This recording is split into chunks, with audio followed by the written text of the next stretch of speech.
আসসালামু আলাইকুম। আজ আমার এই ভিডিওটা শুধু সংসারে বড় ছেলেদেরকে নিয়ে কিছু কথা। যদি আমার কথাগুলো ভালো লাগে তা অবশ্যই লাইক কমেন্ট করে জানাবেন, কিংবা আমার কথাগুলো কেমন হয়েছে তাও অবশ্যই কমেন্ট করে জানাবেন। আর আমার প্রত্যেকটা ভিডিওতে লাইক দিবেন, কমেন্ট করবেন, যদি ভালো লাগে শেয়ার করবেন। সংসারে প্রথমত হাল ধরে বড় ছেলে, দিন রাত পরিশ্রম করে বড় ছেলে, বাবা মায়ের দুঃখ কষ্ট বুঝে একমাত্র বড় ছেলে।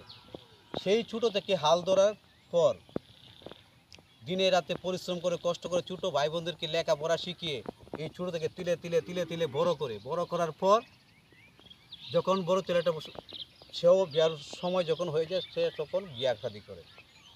একে একে সবারই বিয়া শাদি হয়ে যায়, ভাই হোক বোন হোক, একে একে সবারই বিয়া শাদি হয়ে যায়। বিয়া শাদি হয়ে যাওয়ার পর একে একে করে সবাই ভিন্ন ভিন্ন হয়ে যায়। কিন্তু এই যে বড় ছেলেটা এত দিনে রাতে পরিশ্রম করে বড় বড় হয়, বাড়ি ঘর সবই ঠিকঠাক করে, কিন্তু অবশেষে একমাত্র বড় ছেলের কপালে কি জুটে জানেন? তার ভাগ্যে কি জুটে জানেন? জানেন না। শুধু ওই যে কোনায় একটা ভাঙ্গা ঘর। যদি ঘর ভালো হয়, যে ঘরটা ভালো থাকে সেটা ছোটো ভাই নিয়ে যায়, কিন্তু বড় ছেলের কপালে শুধু এই যে ছোট্ট একটা ভাঙ্গা ঘর। তার